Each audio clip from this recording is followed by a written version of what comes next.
Today, napakaganda ho ng ating pong pag-uusapan because Jesus is the shepherd. Depend on Him. If you want to experience my rulership in your life, sabi ni Jesus, if you want to experience yung shepherd taking care of the sheep, kasi ganito po, yung shepherd, siya ho nagpapakain sa tupa. Siya po ang nag-aalaga sa tupa.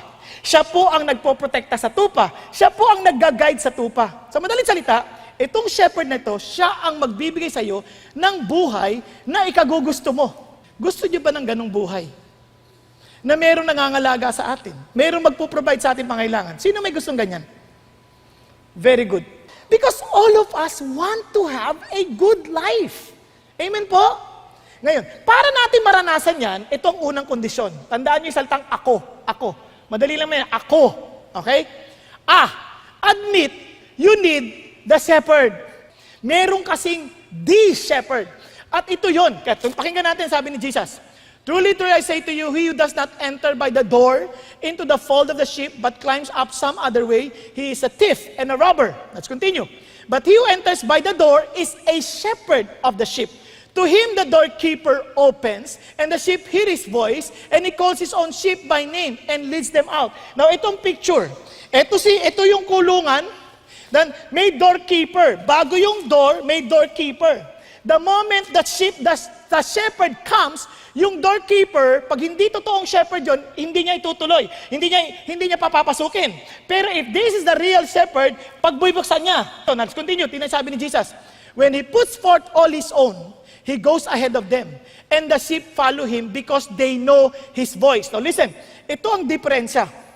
A sheep follows the shepherd. Yung ating ginagawa, dinadrive natin yung tao to do something based on our laws, based on our system.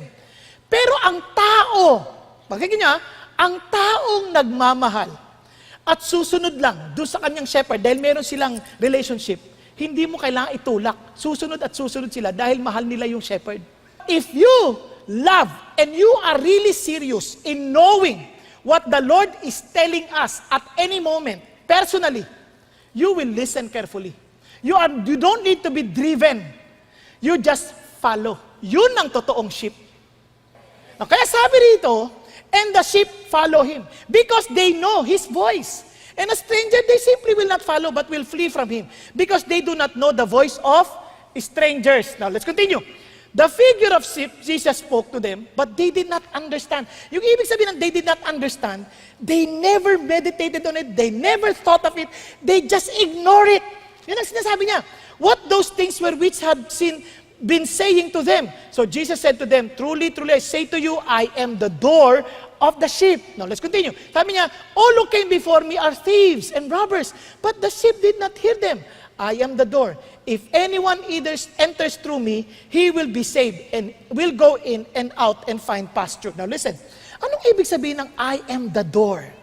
Alam niyo, marami ako naringgan na ganyan. Sabi niya, I am the door. Jesus is the body.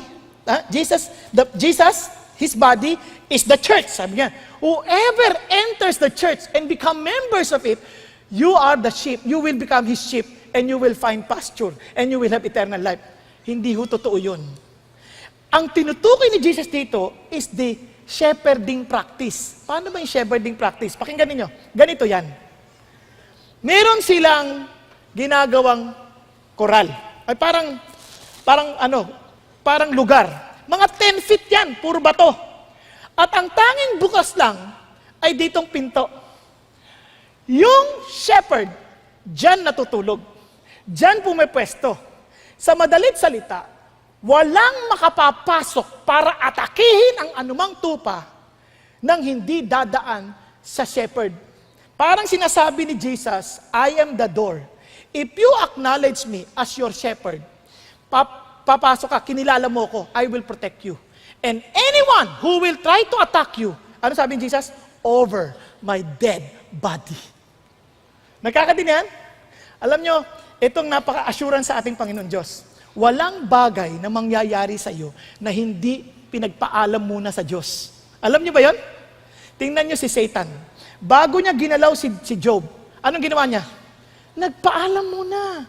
Bakit? Walang pwedeng karapatan si Satan na atakihin ka nang hindi muna nagpaalam sa Diyos. At itong sabi ng Diyos, pag pinayagan niya, no temptation has overtaken you, which is not common to men.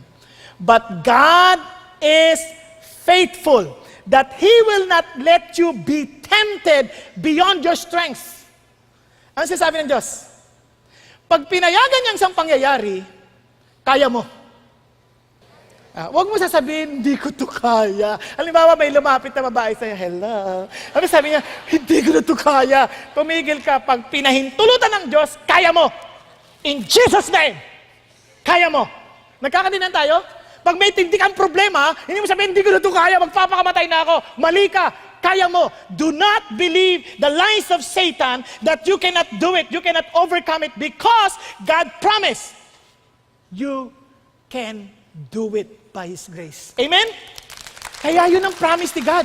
Kaya sabi, bakit? Because if I am your shepherd, bago pumasok si Satan, magpapaalam muna. At titiyakin ko, pag di mo kaya, di ko papayagan. Okay ba yan? Ang problema natin, hindi tayo nakakalimutan natin ito. At alam niyo ba, ito napaka-amazing. Itong shepherd na ito is not just an ordinary shepherd. He is the great shepherd. Look at this. Now the God of peace who brought up from the dead, the great shepherd of the sheep through the blood of the eternal covenant, even Jesus our Lord. Now listen to this. Equip you in every good thing to do His will. Kaya maraming tao natatakot lumapit sa sabihin, hindi ko kaya, lalapit ako sa Diyos, hindi ko kaya magbago. Una, hindi ko kaya, hindi ko malabo. Kaya ayoko muna, nahihiya ako, natatakot ako, lalapit ako sa Diyos, hindi ako magbabago, hindi ko kakayan. Mali ka. When you come and follow the shepherd, ano sabi niya? He will equip you in every good thing to do His will. Nagkakaintindihan tayo? Alala ko, ganyan din struggle ko noon. Lalapit ako, Lord, sigarilyo, kaya ko yan. Sige, bibitawan ko, pasok ako, sunod ako sa iyo. Lord, inumin. Kaya ko yan, titigilan ko yung paglalasing. Kaya ko yan, dudan, hindi naman ako naglalasing talaga. Pagdating, babae, Lord, di ko kaya. Hindi ko kaya. Tama, hindi mo kaya. Halika na, kailangan mo ako. Because I will equip you. Ganun ba? Naintindihan yung sabihin? Ibig sabihin, babaguhin mo ako? Ibig sabihin, tutulungan mo ako? Oh, I will equip you to do my will. Lord, paano kung madapa ako? Ano ba naman si Peter? Remember Peter? God said, sabi ni Peter, Lord, sige, I will follow you to the point of death, Lord. Kahit mamatay na, Lord, bahala na, susunod ako sa iyo. Sabi ni Lord, Peter, alam ko, kilala kita. You will deny me 3 times. Bago tumilaok ang manok, tinanggi mo na ako 3 beses. Sabi ni Lord, sabi ni Peter, Lord, hindi. Patay kung patay. Ano nangyari? Kakaraka! Natanggi niya na 3 beses. Ano ginawa ni Jesus? Basahin niyo yung Bible niyo. Ano ginawa ni Jesus? Bugbog sarado na si Jesus, ha? Tumingin pa kay Peter. Alam niya pa kung saan si Peter. Tinignan niya pa. Para sabihin, ano, ang pinagmamalaki mo, ganun ba? Hindi. Tinignan niya si Peter to remind Peter, Peter, I prayed for you that your faith will not fail. Kaya iyak yung Peter. Naintindihan natin? Kaya when He resurrected, si Peter, punta siya kay Jesus. Wala siyang takot. Bakit? He knows Jesus loved him. Ito pang amazing. Si Peter, minsan ganun din tayo, kawaryo ni Peter. Tingin ka kay Jesus, ang sabi ni Jesus, come, Lord, if it is you, let me walk on the water, come. Ito si Peter, wow. Bumabagyo, ha? Lakas na. Lord, nakakalakad na ako. Yung isang paa mo, nasa bangka pa, ha? Oo nga, Lord, sorry. Lakas, yun, oh! Wow, amazing siya. Pero ang lakas ng bagyo, lumulubog ba siya? Ang lakas ng bagyo, pareho. Hindi nagbabago. Pero nung tinamaan siguro siya ng tubig, ang lakas eh. Pak! Na-realize niya, bagyo. Ano napansin niyo? Lubog yung Peter. Ano sabi ni Lord? Ay, nako, bahala ka sa buhay mo. Ganun ba? Nawala yung tingin niya kay Jesus. But look at Jesus. Hindi nawala yung tingin niya kay Peter. Kinuha niya siya kagad. Sa totoo lang, pwede namang lulutang-lutang yung balbas. Kunin niya na lang sa balbas eh. Pero hindi, kinuha niya pa rin sa kamay. At ano sabi niya, Peter, ba't ka nagduda? Alam niyo to, so many of us, we fail in life because we are not looking at Jesus. We're always looking at our ability. We're always looking at our strengths. We're always looking at our promises. Hindi naman yun ang kailangan mo eh. Remember that the shepherd who called you is the great shepherd. You focus on Him. He died for you. Kaya nga pag nadapa ka, bangon ka ulit kasi hawak-hawak ka ni God. Hindi yun, Lord, ayoko na, hiyang-hiya na ako sa iyo. Do you think He did not know you?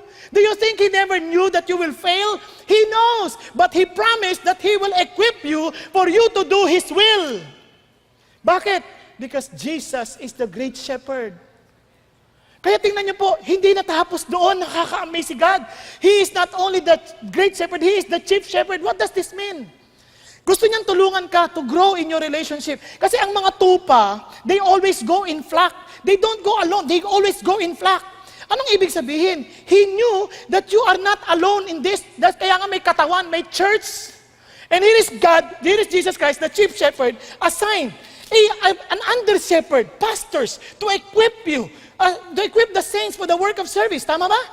So meron kang area pastor, meron kang D12, meron kang D-group, pinrovide ng Diyos yan para tulungan ka. So that one day, you too will become a shepherd yourself to other person, to someone.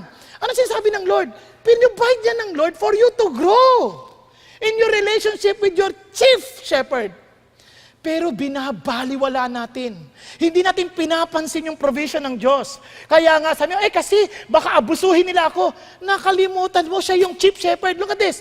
And when the chief shepherd appears, paano ka aabusuhin? Kahit na abusuhin ka, the Lord will never allow something that will destroy you. Bakit? If ever He allows, you can overcome it. Pero isang tiyak ako, mananagot din sila kay God. The chief shepherd appears and you will receive the unfading crown of glory. Look at this. You younger men, likewise be subject to your elders. And all of you, clothe yourself with humility toward one another. For God is opposed to the proud, but gives grace to the humble. Alam niyo yung mga hindi nagpapa-under sa kalang mga under shepherd? Mayabang ka. Yan ang sabi niya eh. And God opposes the proud. Kaya maraming tao, they say, hindi ko kailangan yan. I can walk alone. We can never be a Lone Ranger Christian. Kaya dinesign ng Diyos ang church because He is the chief shepherd and He gave us pastors, teachers, He gave us apostles, He gave us prophets, He gave us evangelists. For what purpose? To equip us for His glory. Amen? Nagkakanina. Buti na hindi pa natapos dyan. Itong pinaka-blessing. Jesus is not just the chief shepherd, He is the good shepherd. Now, bakit good shepherd? But importante ito. Listen to this. I am the good shepherd. The good shepherd lays down his life for the sheep. Now, listen.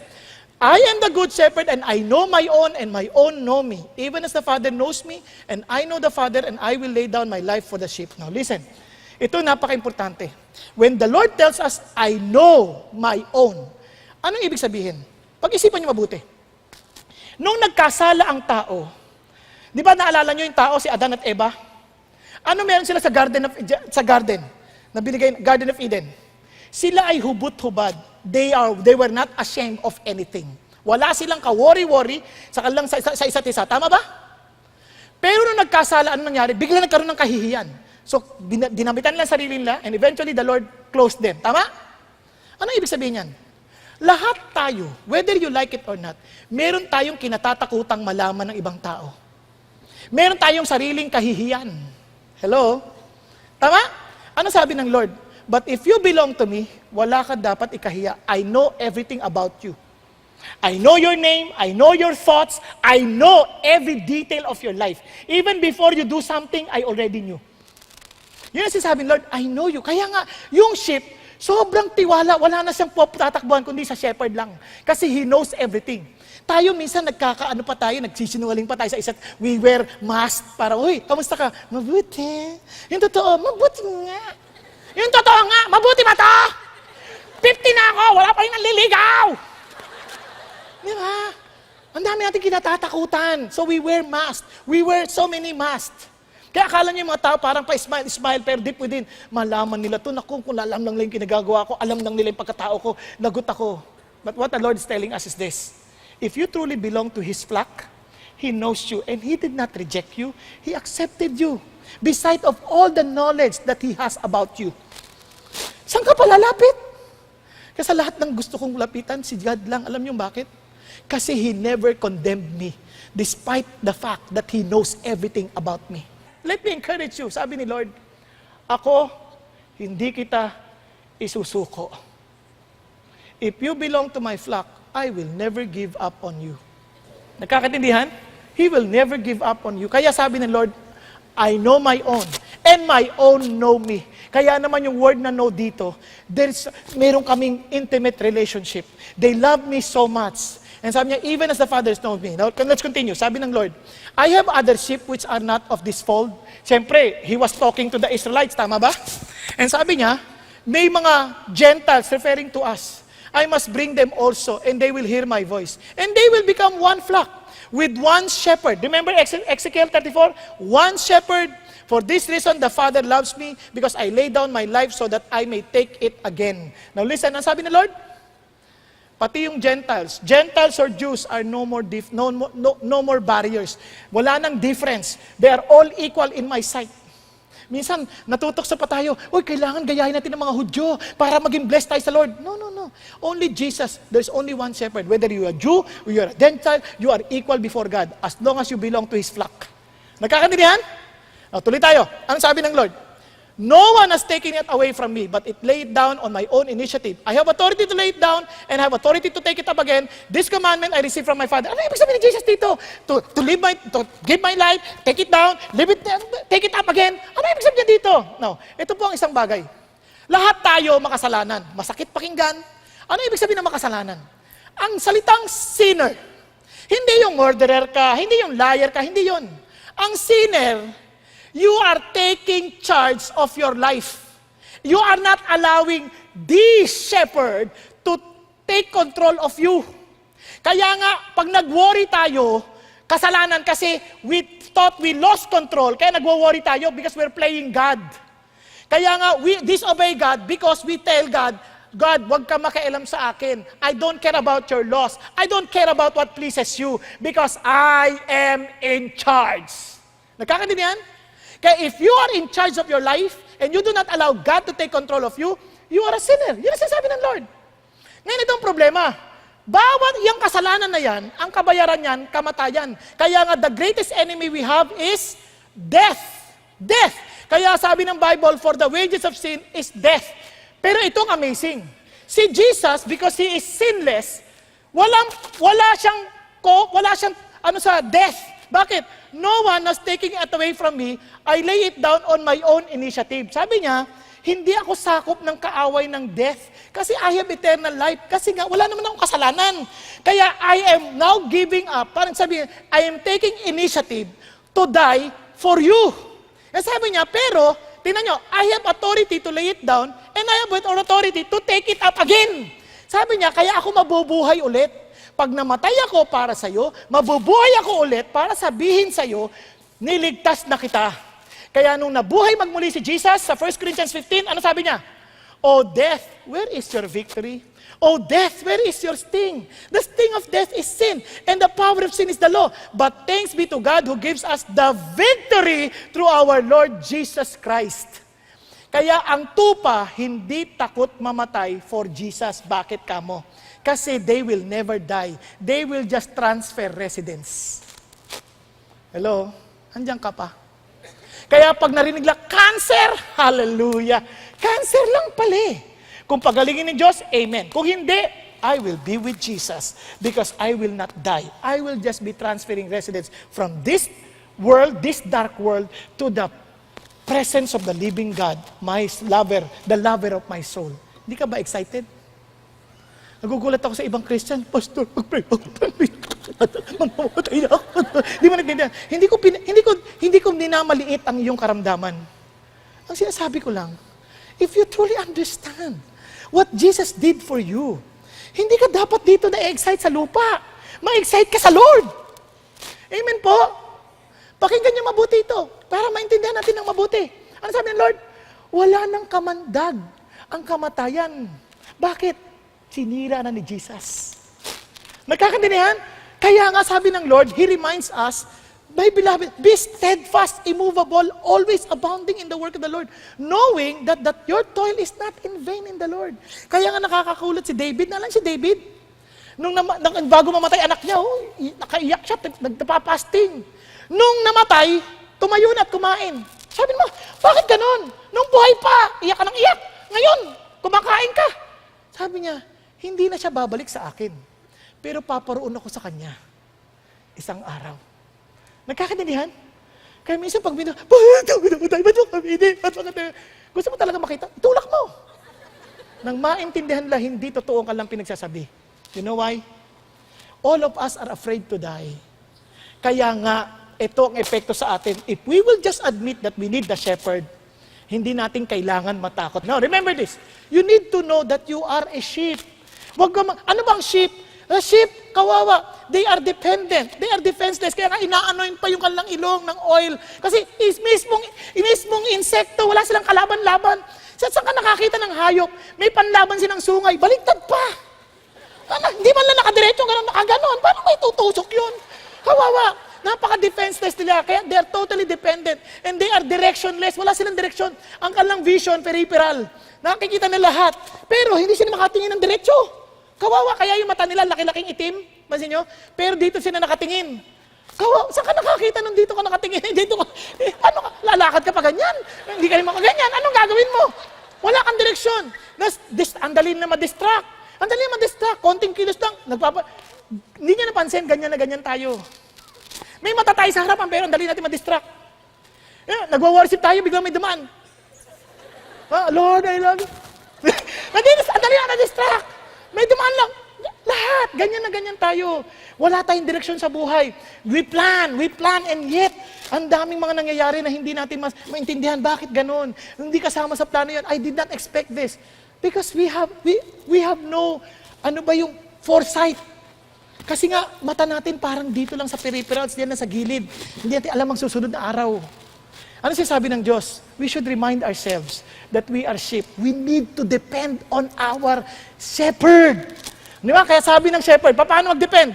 My sheep hear my voice, and I know them, and they follow me. I give eternal life to them. They will never perish. No one will snatch them out of my hand. Ang sinasabi ng Diyos? Ang sheep, ganito. They should totally know the shepherd. They know me. Alam nila kung sino shepherd nila. Ibig sabihin, they're close. They're intimate. They should totally listen to the shepherd. They should totally follow and obey the shepherd. Yun ang totoong relationship. If you are the sheep, now listen to this. Kaya mapansin nyo, hindi kinyo mapepwersa ang tao na magbasa ng Bible, mahalin ng Bible. If they have not admitted to submit themselves to the shepherd, they will never listen to the shepherd. Hindi nila gugustuhin. Pero kung mahal nila yung shepherd at talagang gustong-gusto nila, hindi issue ang comfort. Kahit malayo yan, pupuntahan nila. Ako, doon ako surprise. Alam nyo, nung nasa Toronto ko, biruin mo, magbabiyahe yung kapatid from Montreal. 6 hours drive at 120 kilometers per hour. Isipin niya, 6 hours, ganun ang speed ha. Hindi yung 6 hours natin. Dito, 120 kilometers per hour, dire-diretso. Pero 6 hours, babiyahihin nila. Why? They just want to know more about the Lord. Gulat ako sa Japan. Sa Takamatsu pa, mamamasahe mag-e-aeroplano just to attend. Parang sinasabi ni Lord, si Queen of Sheba, babiyahe yan para marinig lang si Solomon. Sabi niya, eto na si Jesus, pag eto na yung kanyang salita, pero nag-a-exert ba tayo ng effort just to listen to Him and know Him more? Lagi natin excuse, hindi ako maka-attend ng D-group, ang hirap, ang traffic, walang parking, pagod na ako. Wow, hindi totoo yun. Ang problema, hindi tayo uhaw sa Diyos. Probably, we are not part of the flock. Hello? Nagkakaintindihan? Kaya tingnan niyo po, tuloy tayo. That's why sabi naman, kasi we tend to overlook our blessing. Kaya don't overlook your blessings as a sheep. Kaya ako, admit, no, and don't overlook. Now listen, anong blessing natin? Kasabi ng Psalm 103, bless the Lord, O my soul, and forget none of His benefits. Tingnan nyo ha, anong blessing ng sheep? Jesus answered them, I told you, you do not believe the works that I do in my Father's name. This testifies of me. But you do not believe because you are not of my sheep. Now, I give eternal life to them. They will never perish, and no one will snatch them out of my hand. My Father has given them to me, is greater than all, and no one is able to snatch them out of the Father's hand. Ano sinasabi ng Lord? There is an eternal, abundant life. Ba't nagkaroon ng abundant life? Tingnan niyo ha? Abundant life. The thief comes only to steal and kill and destroy. I came that they may have life and have it abundantly. Pag-usapan natin, sino yung abundant life? Yung sheep. Paano naging abundant life ng sheep? Healthy? Tama? May wool? Tama? Andiyan pa kayo? Ano pa? May gatas? Nagpo-produce ng other sheep. Tama? Para masabing abundant yan. Mapapansin nyo, ito, dahil abundant life, it means napapakinabangan ng mabuti ng shepherd, the owner. Tama ba? Kaya nagkakaroon ng sense of meaning to life. Meaning to life. Kaya nga, they follow. They hear His voice, they follow Him. Tingnan nyo ha, kahit ano pang yaman mo, kahit anong material blessings meron ka, I will assure you, if that is not being used for God's glory, for the purpose of the shepherd who owns us, you will always dry up. Para siyang walang kwenta. Kaya ang dami nagpapakamatay sa Japan. Subukan ninyo. Yung buhay ninyo, gamitin nyo pa sa sarili nyo. Yung magpakasasa kayo, you will end up dry. Walang abundance, walang meaning. Tama? But if you use your life for the shepherd as you are meant to be, then you will sense, wow, ang sarap pala ng buhay. Because you meant for God. You meant for the shepherd. Kaya nga, ano sabi ng Lord? Binibigyan ka ng assurance of salvation. Look at the words. My sheep hear my voice, and I know them, they follow me, and I give eternal life. They will never perish. No one can snatch them out of my hand.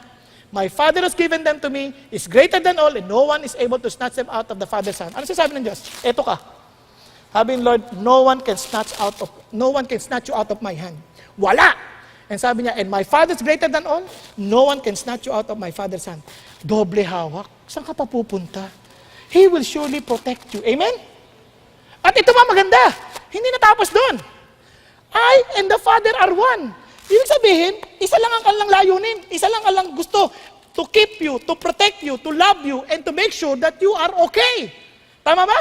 Now, ito pa. Sabi niya, kaya nagalit yung mga Hudyo.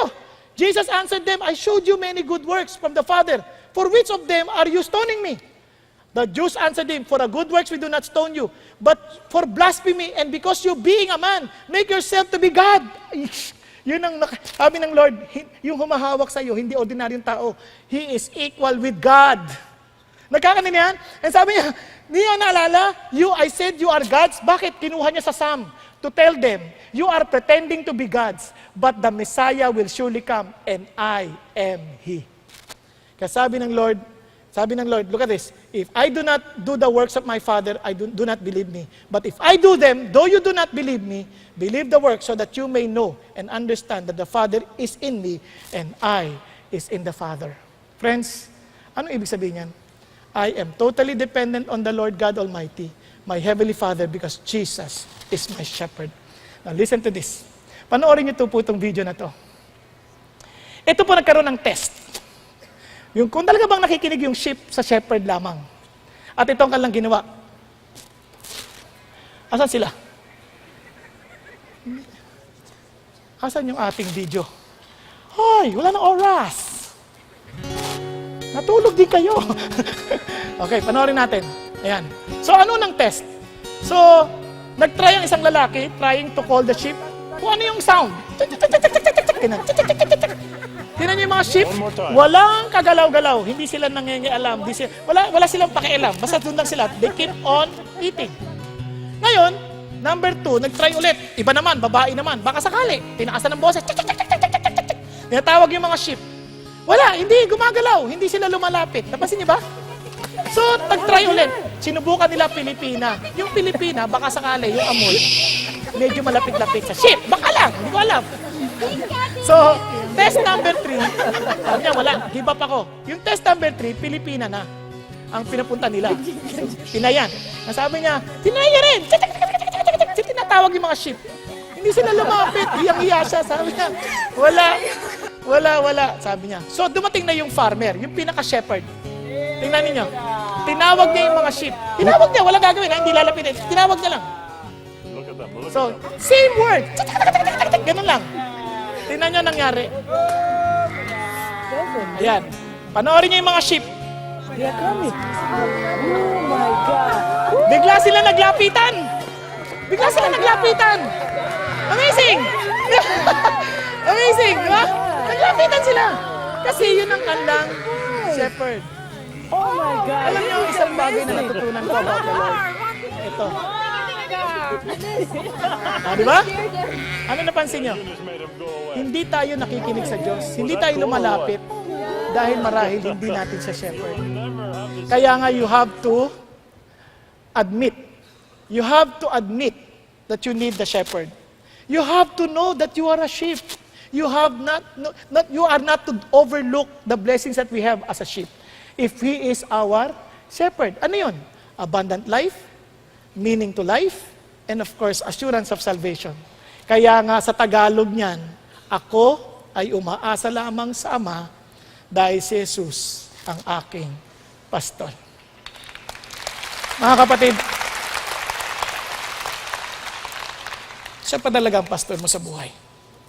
Tayo pong lahat ay yumuko at pumikit. Alam niyo, maraming sinasabi ang Lord sa atin, pero minsan hindi natin pinapansin. Namimili lang tayo ng ating pakikinggan. Yun lang angkop sa atin na medyo komportable tayo, yun ang ating ginagawa. Ang sabi ng Lord, if you are truly my sheep, you will hear my voice. You know me, and I know you. And you will follow me. And let me promise you, I'll give you abundant life, I give you life eternal, and I will give you assurance and protection. Pero yung tanong, talaga ba nagtitiwala ka sa akin? Are you really depending on me in all of the areas of your life? Talaga bang ako ang Panginoon mo that you're so hungry for my words, na hindi mo lang pinipili yung gusto mo? Mga kapatid, if you are truly admitting that you need the shepherd, na hindi na lang po yung mga nakaraan mong paglalakad, na wala namang, yung bang hindi totoong sumasama sa Panginoong Jesus. Now is the time for you to be humble at sabihin mo sa Panginoon, Lord, I admit that I am a sheep, defenseless, easily distracted, I am dependent. I need you. Admit that you need Jesus as your shepherd because He is the shepherd. Before even thinking of all the blessings, think whether you are really part of His flock. Kapatid, be humble. Just raise your hand to the Lord and say, ako po yun, Panginoon. I admit that I need you. Lord, ayoko na mabuhay on my own. I want to follow you. I want to totally submit myself to you. Thank you, Jesus. Hallelujah. Thank you, Jesus. Lord, nakita mo yung mga kamay na nakataas na to. Thank you, Jesus. Thank you, Lord. Thank you, God. Hallelujah. For those who raise their hands, please, pray this from the bottom of your heart. And sabi mo, Panginoong Jesus, forgive me sa pamumuhay ko ng sarili kong paraan, sarili kong diskarte. Patawarin mo ako. Lord, nagpapasakop ako sa iyo ngayon. Kinikilala ko na kayo ang pastol at kayo na po maging pastol ng buhay ko. Sapagkat kayo ang namatay para sa akin at kayo'y muling nabuhay upang bigyan ako ng buhay na may kasaganaan nito. Buhay na may dahilan. Buhay na may kabuluhan at buhay na mayroong katiyakan sa buhay na walang hanggan na binagkakalob nyo sa mga tupang nagpapasailalim sa inyo. Panginoon, maraming salamat po. Kayo po ang aking kaligtasan. Salamat po. At gayon din, Panginoon, pinagpe-pray ko na po ang bawat isang narito. Tulungan niyo po kami that you may always find us faithful in following and obeying you. Help us, Father God, that when we stumble, allow us to rise up again and continue the journey with you. For you are my Lord, you are my shepherd, and I totally depend on you. Thank you, God. In Jesus' name we pray, and I pray for your blessing to be upon your people. We give you all the praise, we give you all the glory. In Jesus' name, amen, amen, and amen.